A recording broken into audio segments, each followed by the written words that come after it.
बिहार में ऐसी बहुत सी त्रुटियां हैं, अगर तो एक दो पॉइंट बता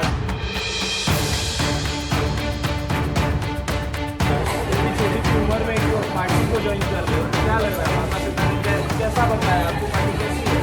महिलाओं को के ऊपर जो अपराध की घटनाएं हैं, राजकीय अपराध की घटनाएं हैं, उसके संदर्भ में क्या कर रहे हैं? नमस्कार, आपका अपना चैनल तैयार वीडियो। अभी हम खेलगांव में मौजूद हैं। खेलगांव में आज आजसू पार्टी द्वारा अखिल झारखंड महिला संघ राज्य स्तरीय अधिवेशन रखा गया है, जहां पर हमें बहुत ही ज़्यादा तादाद में महिलाएं दिख रही हैं और यहाँ पर विदेश कुमार महतो जी भी पहुँच चुके हैं और बाद बाकी सारे माननीय लोग जो आजसू पार्टी से जुड़े हैं सब स्टेज पे मौजूद हैं और आजसू पार्टी को सपोर्ट करने वाली महिलाएं, बच्चे, पुरुष सब यहाँ पर आए हैं। स्टेडियम पूरा खचाखच भरा दिख रहा है। हम आपको विजुअल्स के माध्यम से हर एक चीज़ें दिखाएंगे और यहाँ पर जुड़े लोगों से बातचीत भी करेंगे और कोशिश करेंगे कि आप तक सारी जानकारी पहुँचा पाएँ। ध्यान दीजिए मेरे दीदी लोग, खड़े हो जाइए, सब लोग खड़े हो जाइए, सब लोग खड़े हो जाइए अपने स्थान से। और मैं टोटल अपराध का आंकड़ा दे रहा हूं। साल 2020 से 2026 तक झारखंड के अंदर 10,237 लोगों का मर्डर कर दिया गया।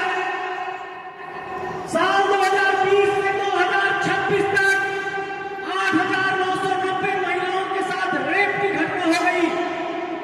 साल 2024 में 1,472 हत्या के साथ झारखंड पूरे देश में पहले नंबर पर रहा। मैं आज कहना चाहता हूं महिला दीदी कि आज आपको अपने सियासी हक हुकूक की लड़ाई लड़ने का एक बड़ा प्लेटफॉर्म मिला है और इस बलात्कारी सरकार के खिलाफ अपने बाजुओं में दम भरिए और जोर से कहिए कि बलात्कारी सरकार हाय हाय, बलात्कारी सरकार हाय हाय, हेमंत सरकार हाय हाय, हत्यारी सरकार हाय हाय, आजसू पार्टी जिंदाबाद, आजसू पार्टी जिंदाबाद। श्री सुदेश कुमार महतो जी और हमारे सांसद चंद्रकांत चौधरी जी, श्रीमती नेहा महतो जी, श्रीमती सुनीता चौधरी जी और मंचासीन हमारे माडू विधायक तिवारी महतो जी, नवोदय महतो जी और रामचंद्र सहित जी, देवसदन भैया जी, बाकी जितने भी मंचासीन पदाधिकारी हैं सबों का बहुत बहुत आभार, स्वागत। मैं आपको बस यही बात कहना चाहता हूं कि इस देश के अंदर एक पहले नागरिक के तौर पर एक राष्ट्रपति मौजूद होकर के महिला शक्ति का एहसास 125 करोड़ की आबादी को करा रही है। तो हरिवंश टाना भगत स्टेडियम का ये हॉल इस बात की गवाही देगा कि इसी भवन से हमारे फूलों झाड़ों जैसी संघर्षी महिला निकलेगी, झांसी की रानी निकलेगी और एक बड़ा इतिहास झारखंड की सरजमीन पर लिखेगी। आप सबके संघर्ष को प्रणाम करता हूँ, सलाम करता हूँ, जोहार करता हूँ, महिला शक्ति को प्रणाम करता हूँ। बहुत बहुत आभार, शुक्रिया, धन्यवाद। बहुत बहुत धन्यवाद संजय मेहता जी को कि हम महिलाओं के अंदर एक अपनी शक्ति, अपनी ताकत को पहचानने का, उजागर करने का इस मंच के माध्यम से आज अपने वक्ताओं में हम बोले हैं। मैं धन्यवाद करती हूँ।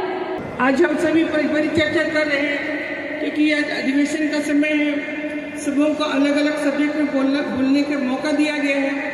मैं भी अपना बात रखना चाहूँगी क्योंकि आप सभी जानते हैं कि झारखंड बने हुए 25-26 साल होने जा रहे हैं और हमने सोचा था कि जब राज्य में तो बनेगा, अलग राज्य होगा, क्योंकि हमने आजसू पार्टी ने नारा दिया था लड़के लेंगे झारखंड और हमने लड़के भी लिया और ये सोचा था कि महिलाओं को सुरक्षा मिलेगा, महिलाएं बिल्कुल सुरक्षित रहेंगी, लेकिन ऐसा कुछ भी नहीं हुआ।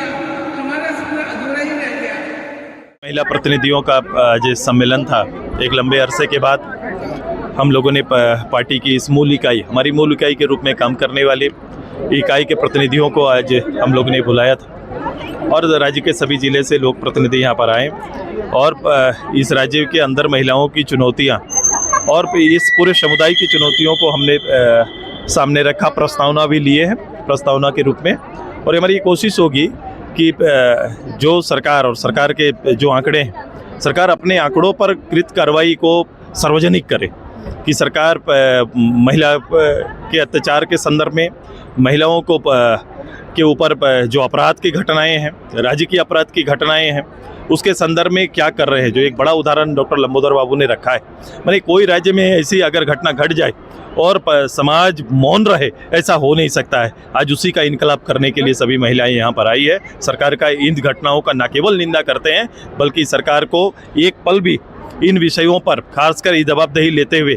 अगर राज्य के प्रति थोड़ा भी ईमानदार और जवाबदेह होते तो उनको इससे अपने आप को अलग करना चाहिए था। आपने कहा कि राज्य चलाने का तरीका 2500 रुपये नहीं हो सकता। कई आयोग खाली हैं जिनसे सीधे रूप से उनकी प्राथमिकता नहीं है, उनकी प्राथमिकता में ये चीज़ें नहीं है। महिला या महिला सशक्त महिला, समृद्ध महिला, स्वावलंबी महिला, ये उनकी प्राथमिकता में सरकार की है ही नहीं। उन्होंने 2 जाल फेंका, एक 25 लाख नौकरी का जब प्रथम सरकार आई, दूसरी बार जब आई तो ये 2500 का मूल्यांकन करवाया लोगों को खाते में पैसा देकर। दादा अपनी सरकार का नाम जिक्र करते हुए दिल्ली का जिक्र भी किया, कुछ बड़ा बदलाव होने वाला है? नहीं, मैं इस तरह का कोई बात नहीं बोला हूँ। किधर बोल रहे थे? नहीं, आपने कहा कि राज्य चलाने का तरीका 2500 नहीं हो सकता है, उसी 2500 पे आप तय करते हैं। नहीं, मैं उसी के हिडन एजेंडा जो हमेशा मुख्यमंत्री जी मैंने बोलता हूँ कि बात करते हैं, उनके लिए पिछला हिडन एजेंडा ही था। मैं यही कह रहा हूँ कि 2024 से लेकर 26 तक में जो गैप हुआ है, ये तो सरकार का काम है। अगर आपकी प्राथमिकता है, आपने इसको योजना बनाया तो 2 साल से जितने बच्चे 18 साल के हुए, जो 18 से 20 साल में पहुंच गए, इन सभी का 2 साल का पूरा भुगतान सरकार करे अगर ईमानदार है तो। और 50 साल के बाद सरकार ये बताए कि क्यों 2500 रुपये की आवश्यकता नहीं है।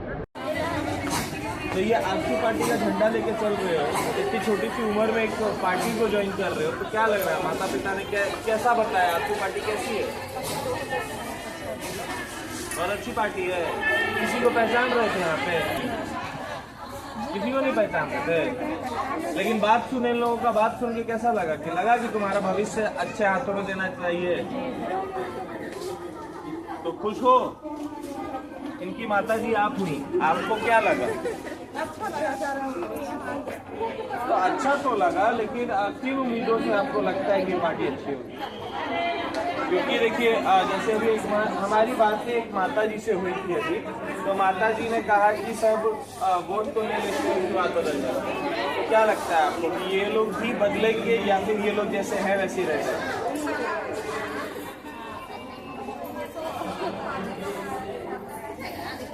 लेकिन अभी डाउट है आपको क्या लगता है?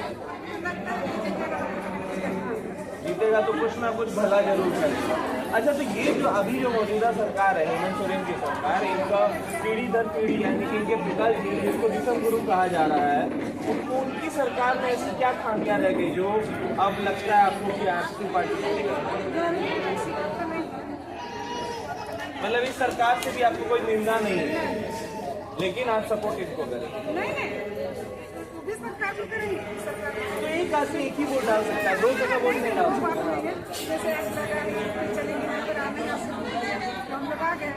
तो मतलब कि वो तो फिर मतलब कि अब कल जेएमएम या कांग्रेस यहाँ करेगी और आपको बुलाएगी तो आप उसमें भी आ जाइएगा। तो फिर आप एक पार्टी का नाम हमें बताइए कि आप किस पार्टी को पसंद करते हैं? जेएमएम, जेएलकेएम, आजसू या कांग्रेस या फिर बीजेपी? जो जीतेगा उसको पसंद करेंगे। माता जी आपको क्या लगता है? आजसू में है, आजसू में ही नहीं। तो ये जो मौजूदा सरकार है, इससे आपको क्या मतलब मौजूदा सरकार को क्या राय देना चाहिए? कैसे इसको सुधार क्या करना चाहिए?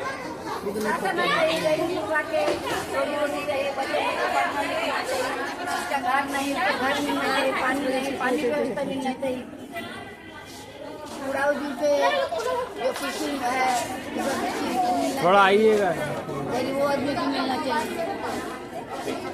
माता जी आप कहाँ से आए? बोकारो से इतना दूर से आई है माता जी, तो क्या आस लेके आई है?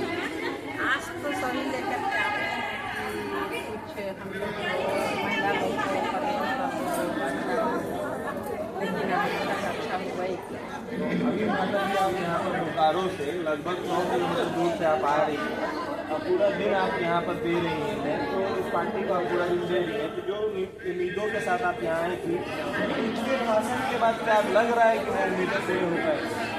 लग रहा है कि पूरा लग रहा है कि तो मतलब आपकी तरफ से समर्थन है आपकी पार्टी का? माता जी आप लोग कहाँ से आए? आप लोग की पार्टी बोकारो से? बोकारो जिला से। बोकारो जिला से? बहुत बड़ा जिला है। बोकारो पूर्णिया विधानसभा है, चंदन क्रियावती विधानसभा है, बेरमो विधानसभा है, डुमरी विधानसभा है। बेरमो रांची में आ गया। कैसे बेरमो रांची में आए? ठीक है माता जी, ठीक है माता जी, आप सवाल का जवाब दीजिएगा कि ये जो मौजूदा सरकार है, जेएमएम की झारखंड मुक्ति मोर्चा, इस सरकार में ऐसी बहुत सी त्रुटियां हैं, अगर सब त्रुटि है तो एक दो कोई पॉइंट संतुष्ट नहीं है। 1-2 पॉइंट बता दीजिए। 1-2 पॉइंट 2500 रुपया देगा, नया योजना कर रहा है, लड़का लोग को सबको भूखे मरा रहा है, छात्रवृत्ति नहीं दे रहा है, किसी को रोजगार नहीं दे रहा है। हमारा लड़का लड़की, हमारा बेटी को जो नीट में कोई परीक्षा दे रहा है, कोई यूपीएससी में परीक्षा दे रहा है, परीक्षा होते जा रहा है। ये क्या सरकार है? नहीं, नीट की परीक्षा तो केंद्र सरकार केंद्र देखता है। सरकार देता है, लेकिन राज्य सरकारें में सब अटका हुआ है। हाईकोर्ट का भी ऑर्डर आया है, लेकिन राज्य सरकार नहीं मान रहे हैं। ये सब आप लोग छपिए, बोलिए तब ना। माता जी आप बोल रही है वो सब छप रहा है। हाँ, तो यही ना, ये सरकार एकदम घिनौना सरकार। तो आपके नजर में हाँ। अभी झारखंड में अगर चुनाव हो तो कौन वैसा सरकार होगा जो आप लोगों के इस दुर्दर्श को दूर करे? हम लोग का आजसू का सरकार बनेगा तो ये झारखंड का दुख उत्थान होगा। आजसू पार्टी हाँ, में आजसू पार्टी के यदि होगा, हम सुदेश महतो मुख्यमंत्री बनेंगे ना, तो झारखंड का आदमी का उत्थान होगा। तो लेकिन एक बात आपको बताते हैं, एक विधायक है डुमरी से, JLKM पार्टी का नाम आप लोगों ने सुना होगा, जयराम महतो। तो जयराम महतो भी कहते हैं कि सुदेश महतो जी सिर्फ विधायक के मटेरियल है, इनको मुख्यमंत्री के मटेरियल नहीं है। कैसे मटेरियल नहीं है? ये उनका कहना है, वो कहते हैं।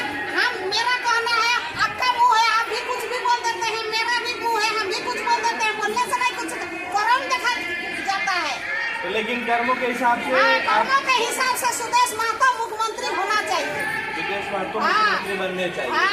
हम लोग बना के रहेंगे, हम लोग बना के रहेंगे। आप लोग का पूर्ण बहुमत के साथ हम लोग का पूर्ण जीतेंगे। बहुमत है, हम लोग महिला एकता, इसीलिए हम लोग महिला अधिवेशन करा रहे हैं। जो अब हम लोग का 2500 रुपया में भूलना नहीं है, हम लोग को सुदेश महतो को मुख्यमंत्री बना के ही रहना है। ये अच्छी बात है, आपके देशों के लोग को देखते हुए लग रहा है। तो आपको क्या लगता है कि क्या क्या हो? सुदेश महतो को हम लोग को मुख्यमंत्री देखना चाहते हैं। बताइए आप लोग कहाँ से सुदेश आए? महतो नहीं होने से हम लोग का उत्थान नहीं होगा। आप गिरिडीह से आए हैं, आप किन उम्मीदों के साथ यहाँ तक पहुँचे? बहुत सारी उम्मीद है, हमारे सुप्रीमो ने बहुत कुछ किया है। सबसे पहली बात तो हमारे पंचायत चुनाव में देखिए सीधा 50% आरक्षण मिला है हमारी महिलाओं को। आज जो देख रहे हैं मुखिया, पंचायत समिति, वार्ड हुआ, नगर में नगर निगम के वार्ड पार्षद हुई, अध्यक्ष हो गई, आज उन्हें पावर मिला है। मतलब सड़क से लेकर के सदन तक का बात उठाने के लिए महिलाओं को सुदेश महतो ने आरक्षण दिलवाया। और हर विधानसभा में जो 33% महिलाओं का बात हो रहा है कि आरक्षण मिलेगा, सुदेश महतो ने वो तो पहले ही अपनी पार्टी में दे दिया है। जितनी ही सीट हमारी लड़ी थी महिलाएं, उसमें महिलाओं को 33% आरक्षण मिला है पहले से ही। और बहुत कुछ किए हैं, स्वयं सहायता समूह में देख लीजिए महिलाओं को सशक्त बनाया गया है। आज के मुख्यमंत्री क्या कर रहे हैं? 2500 देकर के महिलाओं को कमजोर बना रहे हैं। बनाना है तो सशक्त बनाइए। हमारे सुप्रीमो जब उसमें थे, मंत्री में थे, तो देखिए महिलाओं को स्वयं सहायता समूह से जोड़े और हर घर की महिलाएं जो घर से बाहर निकलती नहीं थी, घर में बैठे रहती थी, आज अपने नाम से जाने जाती है। गांव की महिला कभी भी अपने घर से बाहर अकेले नहीं निकलती थी, हमेशा उन्हें पुरुष का साथ लेना पड़ता था। लेकिन आज देखिए सुदेश महतो का देन है जो स्वयं सहायता समूह से जोड़ करके महिलाओं को देखिए ब्लॉक जा रही है, बैंक जा रही है, अपना काम वो खुद कर रही है। और यहाँ तक कि ट्रेनिंग लेने के लिए वो बाहर भी जा रही है, गांव से बाहर। जो अकेले घर से महिला नहीं निकलती थी, सोचिए बाहर निकल रही है, एक शहर से दूसरे शहर में जा रही है और अपने गांव में आकर के ट्रेनिंग दे रही है। गांव की महिलाएं पुरुष लोग से बात नहीं कर सकती थी। बाहर का कोई अगर पुरुष आ जाता था तो वो शर्म से घर के अंदर घुस जाती थी, एक शब्द नहीं बोल सकती थी। लेकिन आज देखिए, आज की डेट में महिलाएं लोग सशक्त होकर के बात कर रही है, अपनी बातों को उठा रही है। और हर जगह पर आप देखिए, छोटा मोटा मुद्दा भी होता है। अभी धनबाद का मामला बता रहे हैं, रजनी रवानी जी अपना क्षेत्र का मामला उठाई, देखिए कितना कुछ हुआ। अभी हम लोग उसके लिए लड़े हैं। पूरे झारखंड के सभी जिलों से वहाँ महिला पद यात्रा की है और सरकार को आईना दिखाने का काम की। क्या नाम हुआ आपका? विलासी जी, कहाँ से हैं आप? खुटी गाँव, सरलापुर। तो यहाँ पर आप किस अरमानों से या क्या सपने देख के लेते हैं, क्या बातें रखते हैं?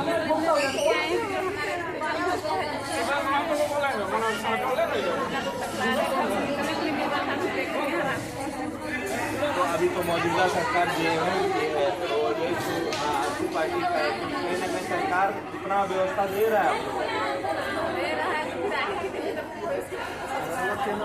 भविष्य नहीं दिख रहा है। तो आने वाले चुनाव में आपको आजसू पार्टी को सपोर्ट करेंगे?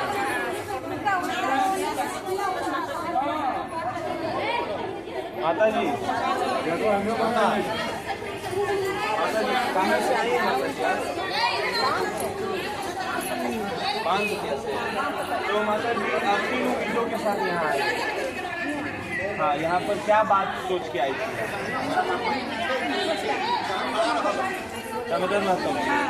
तो यहाँ पर जैसे अभी कार्यक्रम चल रहा है तो आपको कैसा लगा? संतुष्टि मिल रहा है कि जिसलिए आई थी वो काम हो रहा है? जैसे कैसे कुछ काम का बात बताइए।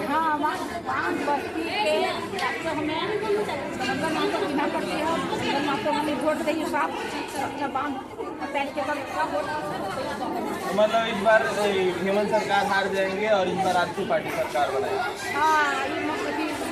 सरकार बनेगी, मतलब दामोदर महतो का सरकार। आप क्या कहते हैं? आप कहाँ से? अच्छा, आप लोग सबको एक ही टीम, आप लोग सबको एक ही टीम।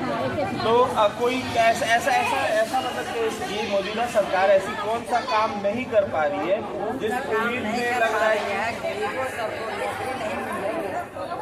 मिलना चाहिए?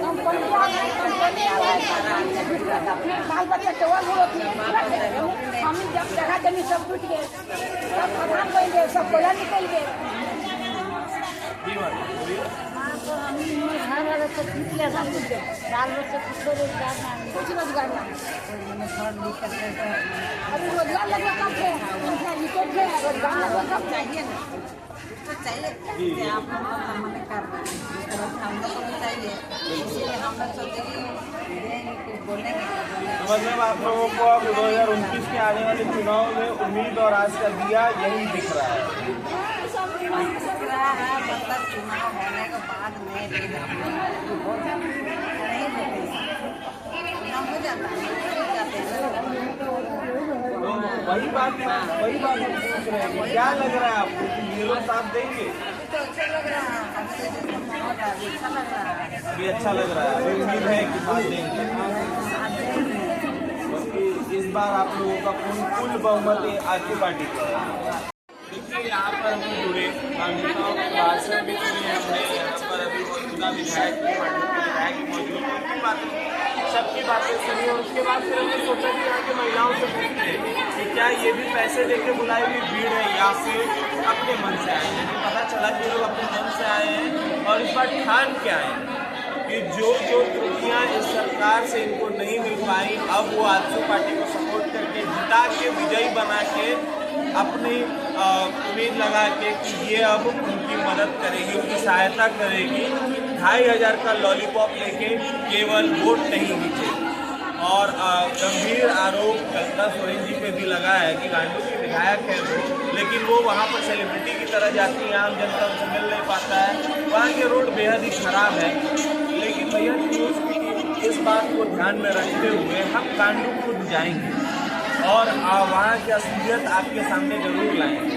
आज आजसू पार्टी का कार्यक्रम है, आजसू पार्टी में सारे विजुअल्स आपने देख ली। अब सवाल ये है कि हम आपके लिए एक सवाल पूछते हैं, आपसे जवाब मांगते हैं, कमेंट बॉक्स में जरूर जवाब दीजिएगा कि 2029 में आपको क्या लगता है कौन बनेगा स्वास्थ्य मंत्री, कौन बनेगा फाइनेंस मिनिस्टर, फिर कृषि मंत्री, और तो और छोड़िए किसकी पार्टी सरकार बनाएगी। प्लीज़ कमेंट में बताइए और हमारे साथ जुड़े रहिए। मैं अपने कैमरामैन राजीव सिंह के साथ रघुनाथ ओझा, आपका अपना चैनल भैया जी ने भरोसा चाहता हूँ।